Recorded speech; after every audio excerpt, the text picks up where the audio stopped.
Okay. Thank you to everyone for joining us today. My name is Jen Eckerly. I'm the Executive Director of the Ocean Protection Council. I also serve as Deputy Secretary for Oceans and Coastal Policy for the California Natural Resources Agency. I really want to thank everyone for joining us this afternoon for a listening session to help us inform the development of our next strategic plan, which will cover 2026 through 2030. We are recording this session and we'll be posting it available on our website for if you have anyone who is interested but unable to attend today.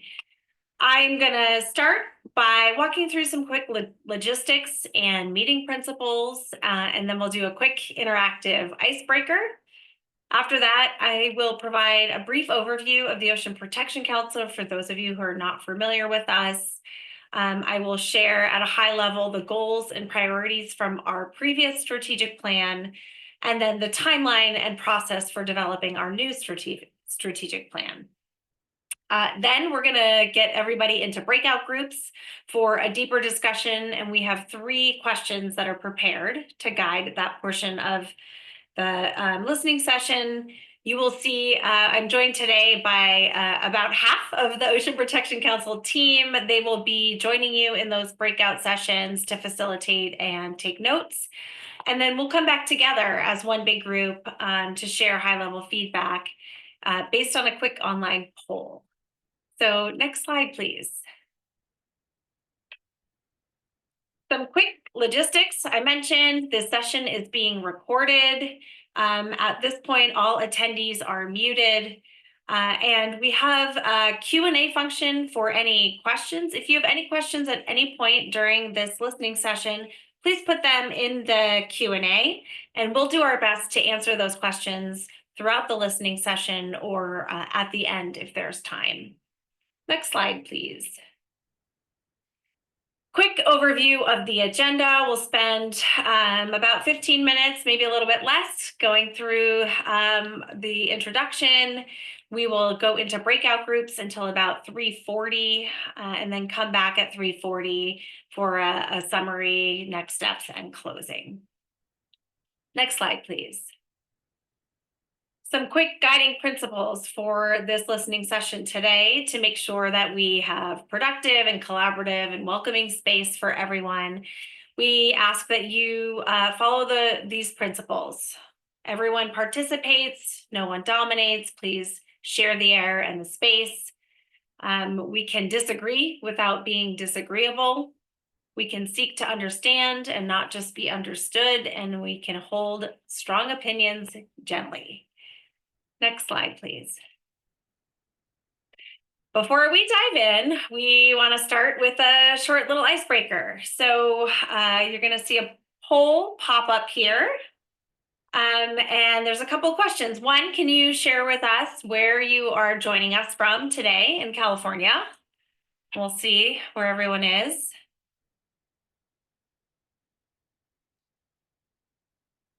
So far, we got neck and neck between San Diego and Monterey. It's pretty fun.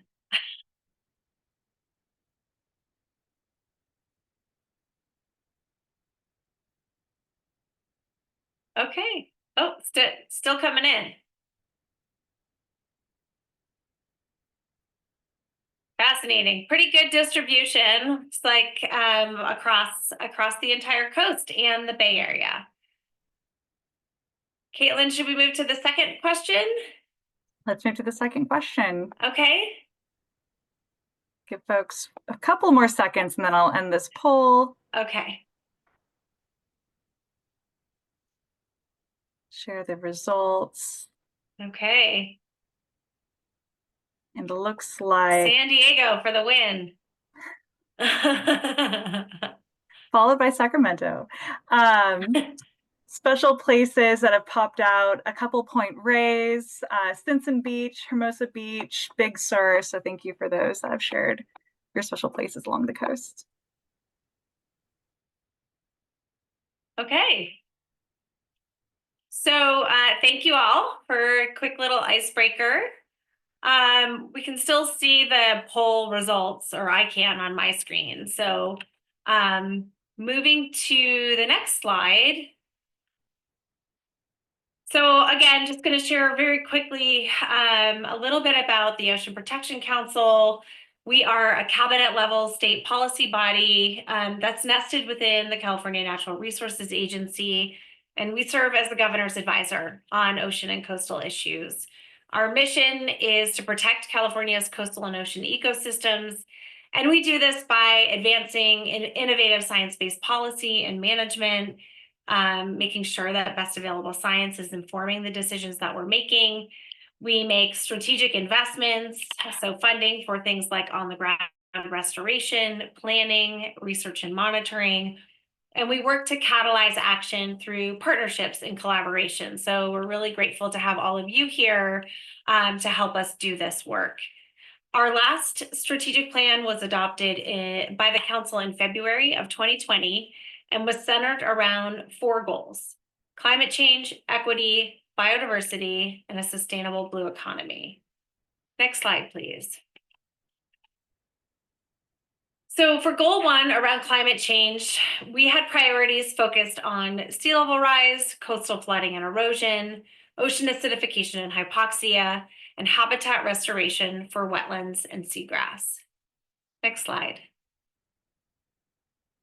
A few accomplishments under this goal include the update to the state's sea level rise guidance with best available science, investments in sea level rise adaptation planning and resilience projects, including wetland and dune restoration, and investments in coordinated ocean acidification monitoring and improved modeling to understand the effects of land-based nutrients on ocean acidification and hypoxia. Next slide, please.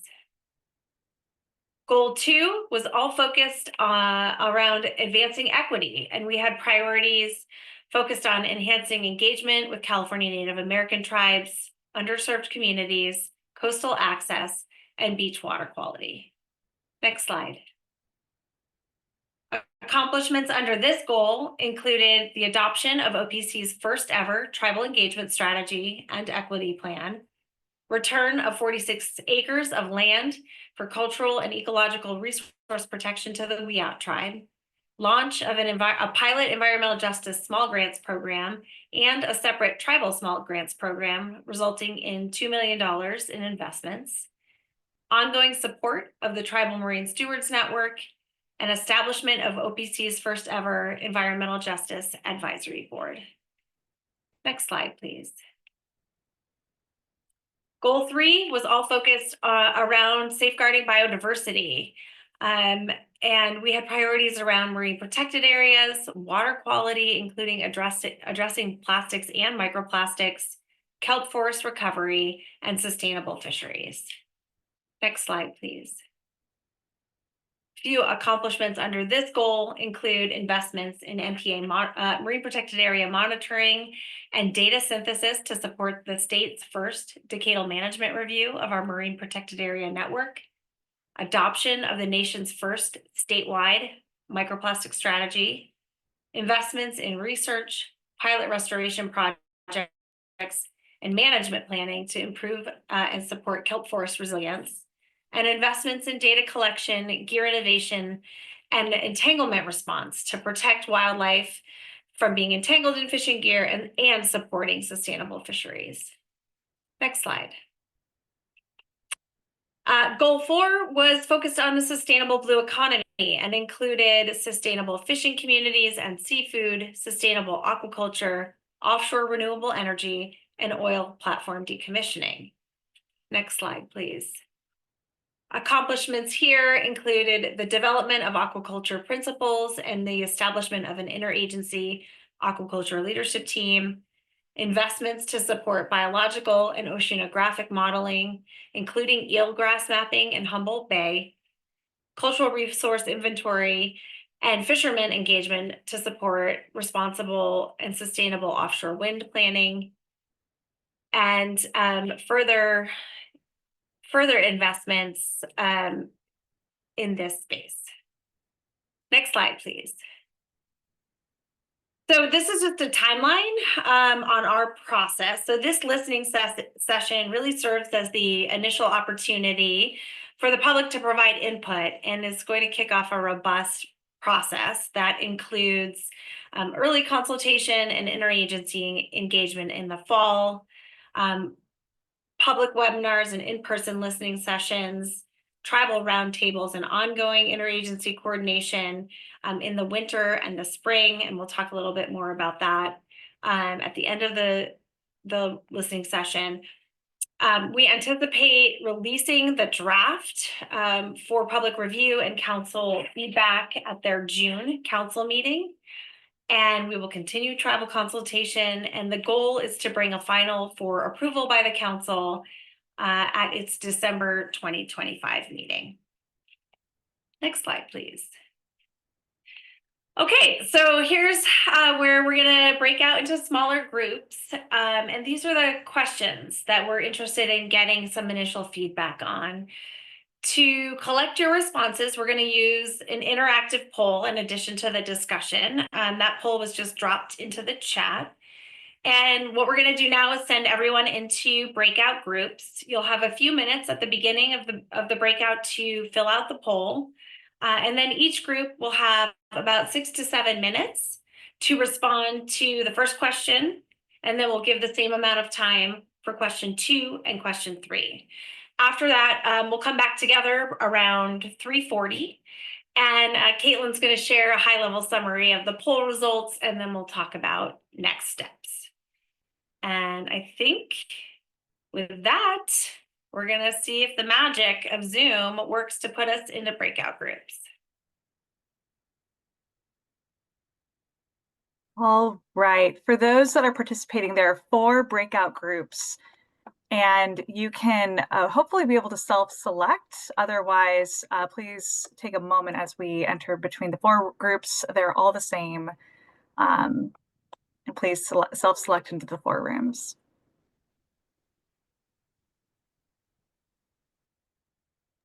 All right. Looks like folks are still trickling in. Right. We should have everyone. Okay, welcome back, everyone. I hope that was fun. I went into one breakout room and we had a really incredible and robust discussion. Lots of really great feedback, things that have been bubbling to the top for us as priorities. So really, really nice to be a part of that and see that. Caitlin, do you want to walk us quickly through what we're all seeing on the screen right now is the anonymous results from the poll that were in the chat, posted in the chat. Absolutely. So there's some great feedback. Thank you all for taking the time to discuss in your groups. We had a range of topics that came in. First, for those coastal or ocean projects or specific issues that are facing your community that are important to you, or specifically in your community, includes water quality problems in bays and estuaries, ensuring viability of coastal seafood, as well as whale-safe fisheries. That includes virtual gear marking systems.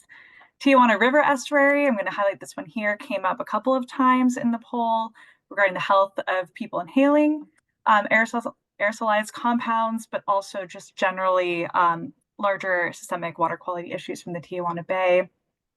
General wildlife ecosystem protection and supporting tribes and EJ communities, which I'm sure rolls into the third question that we all discussed. Offshore wind energy development, sea level rise. Again, offshore wind was another topic that we saw quite a bit of. Kelp restoration, sediment supply, marine mammal conservation and health, advancing local government efforts to prepare for sea level rise. Again, sea level rise is a common theme. Aquaculture, offshore wind, a couple of highly ranked projects for one entity, the being harmful algal blooms, ocean acidification, hypoxia, as well as fisheries, beach dune restoration, plastic pollution, among a number of others. So again, I'm just going to scroll through here of those key topics that we heard from. So again, thank you, everyone. I'll go on to the next.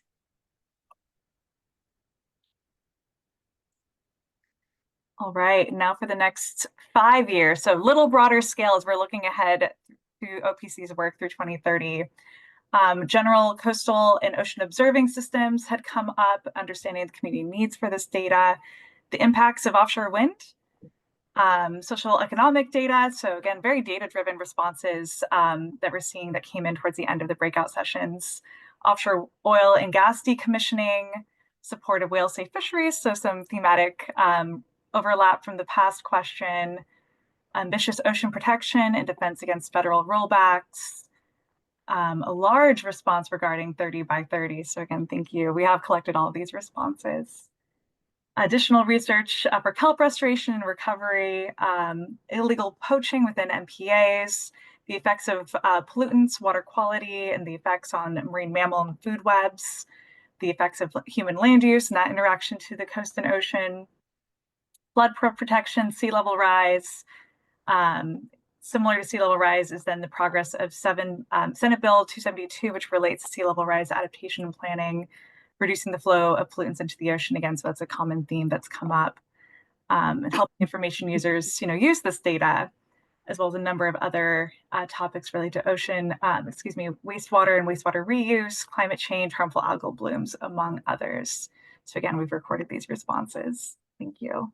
And the last question regarding how can we improve to reflect your community's needs in OPC's work, its research, its grant making. So better understanding of tribal liaisons within OPC, the planning and supporting for data collection for community engagement projects. I'm going to scroll down as the system uploads. Continued engagement with researchers, fundamental research across state agencies, end users, and university researchers. Continue the great work, so thank you for that feedback as well. Continue funding and studies for understanding the potential impacts of offshore wind as well as climate change. Harmonizing our resource investments and the sponsorship of funding. I may interpret that to be across, whether it be across state agencies or private, federal, and state funding. Continued support for fleshing out science needs.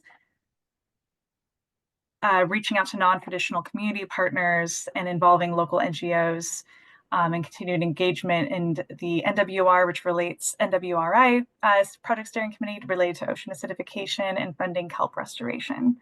So again, thank you all for your responses. We've recorded all of these and just a really robust and well-rounded number of topics, so thank you.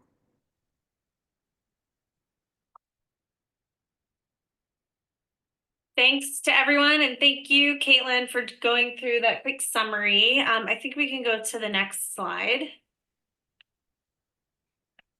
So this is, we are going to be moving in the new year to a series of in-person listening sessions across the coast and in San Francisco Bay. So this is a list of where we're planning on hosting these listening sessions. We're still refining and finalizing the final locations, but we are planning to be in San Diego, San Luis Obispo, Monterey, and Humboldt in January, and then Los Angeles and San Francisco Bay in February. So please stay tuned. We will put final details on our website and also send out an email through our listserv. And next slide, please. So this is the form that maybe some or all of you have heard about in your breakout sessions. We thought it was helpful to have kind of an interactive anonymous poll. So rather than having, someone report out after every breakout session, we could kind of see it in real time, but that doesn't preclude everyone from providing more substantive comments. If you want to identify your comments with your name and your affiliation, this form provides another opportunity to do that. It includes the 3 questions that we shared with all of you today and creates kind of an other space for you to provide any other information that you want to share. We plan to share this form more broadly, again, through our listserv and website. We really are trying to maximize kind of the range of opportunities through which people can provide input, especially if they weren't able to attend today or they're not able to attend the in-person workshops. So all of these discussions now and through the in-person workshops are really our opportunity to hear from all of you. What things should we continue to prioritize? What is not included in the current plan that we really should elevate going forward?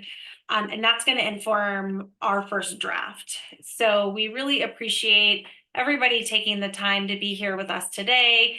We appreciate your passion and concern for healthy coast and ocean in California.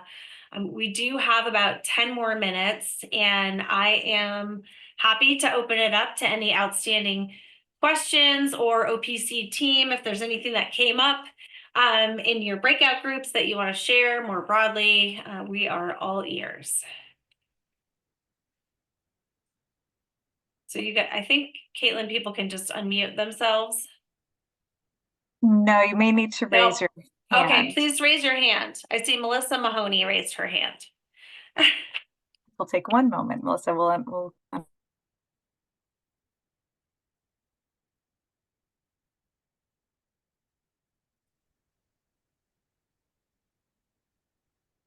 Okay. Can you hear me? We can hear you.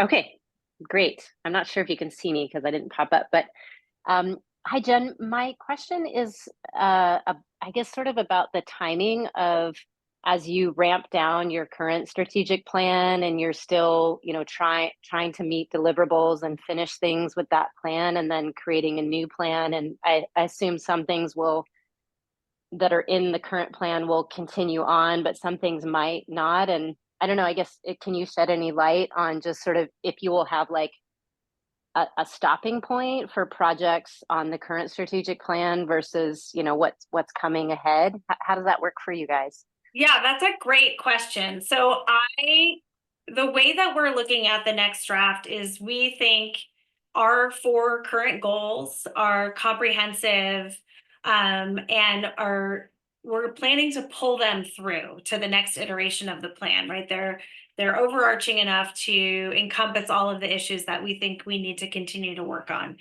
I don't see any kind of hard stop in the work that we're doing, right? Okay, you're part of the old strategic plan, we're done, and now we're moving forward.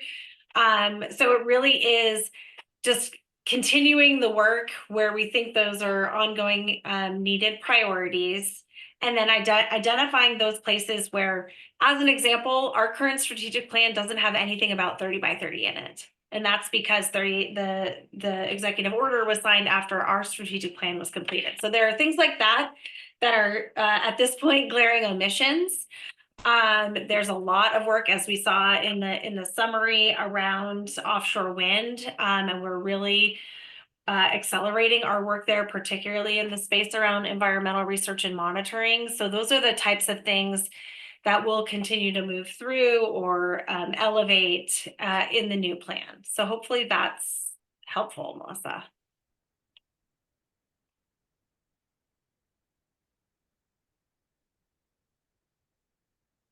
Okay, I see lots of hands up, Caitlin. So I don't know how you want to unmute one at a time. Yes, next up is Stephanie. Okay.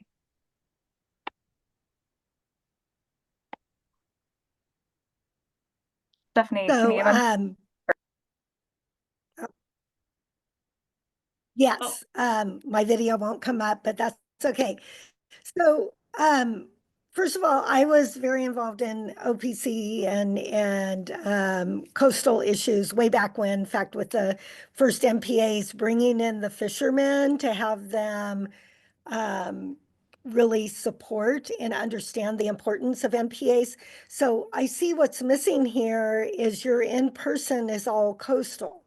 A lot of the people that go and fish on our coast are from the inland. I'm up near Auburn, and my neighbors all go to the bay and to the coast to fish and bring their boats. So would like to see more inland, and especially in this political climate, really being inclusive. Also, I brought this up in our breakout, really talking about if we're stopping, oil production and offshore drilling and even wind, like we're getting that energy from, so we need to have language around that and how we're going to support that. And just so everybody knows, because of electrification, the oil industry is looking to increase their plastic production by 40%, even with all of our regulations to stop plastic pollution. So just looking at those pressures that we're all going to come up against. Thank you, Stephanie. Next is Megan.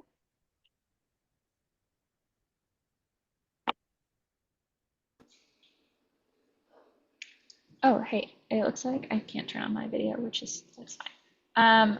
I just had more of a logistical question about the strategic plan.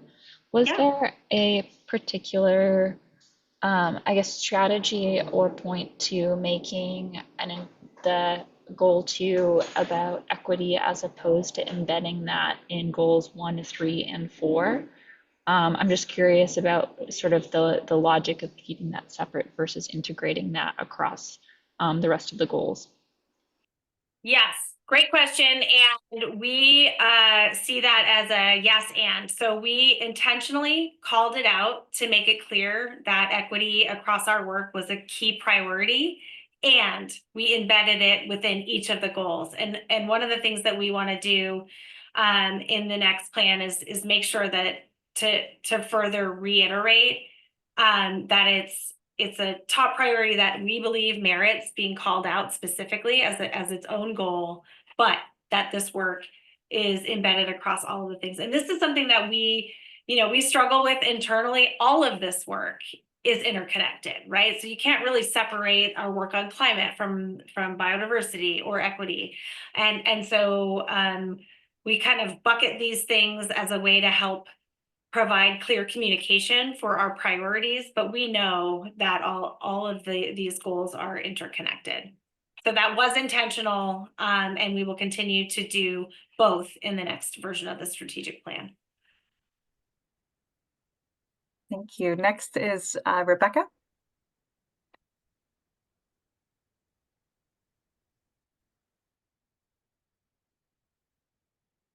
Hi, can you hear me? We can.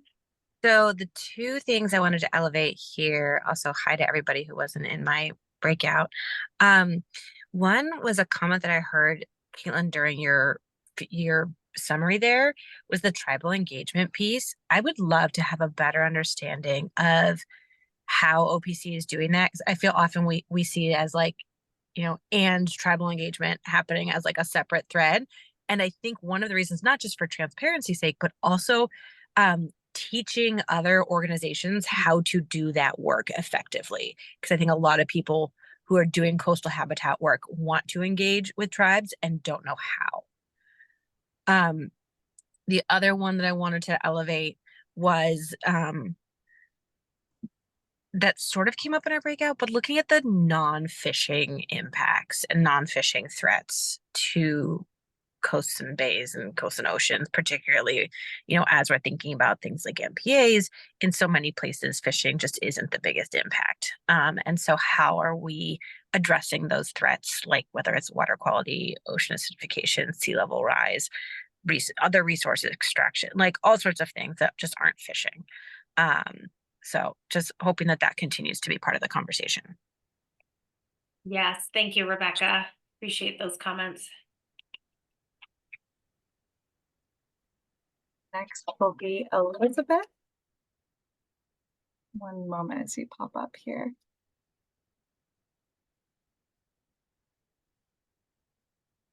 Can everyone hear me? We can. Okay, perfect.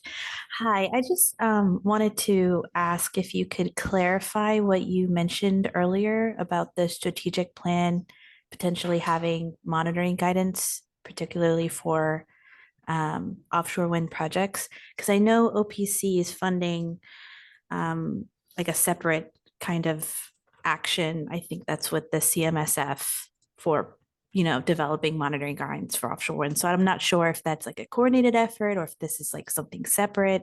If you could just clarify that, that'd be great. Of course. So I was referring to the broader effort that will build on that investment to develop environmental monitoring guidance. Ultimately, what we want to have is a comprehensive research and monitoring program for offshore wind so that we understand baseline, we understand kind of long-term change, and then we also have the tools to identify appropriate mitigation strategies, appropriate adaptive management. And so we have a suite of priorities that we're actively working on to further this priority and build on the environmental monitoring guidance investment that we've already made. Great. And last question, given we're almost at the top of the hour, is Dallas.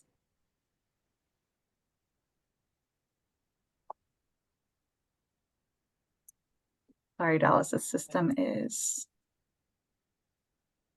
not allowing me to unmute you.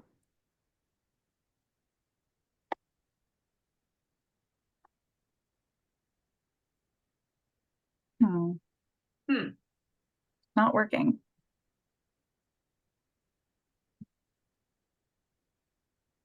Okay. Is the chat open to everyone, Caitlin, or just us at this point? Just us. Just us. Dallas. Yeah. Okay. We can do the Q&A is open. Dallas, Yeah. if you'd like to type, and we can read that out as well.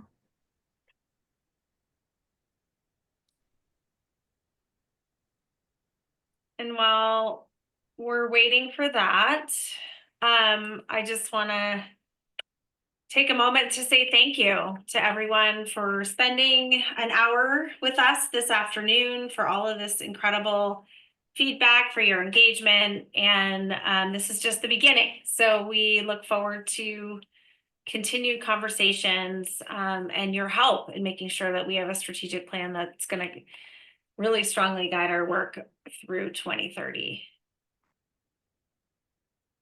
And it looks like maybe we weren't able to get Dallas's question, but maybe you could follow up, Dallas, with us through an email. Okay. Well, thanks so much, everyone. Appreciate you and look forward to seeing you again really soon. Have a great afternoon.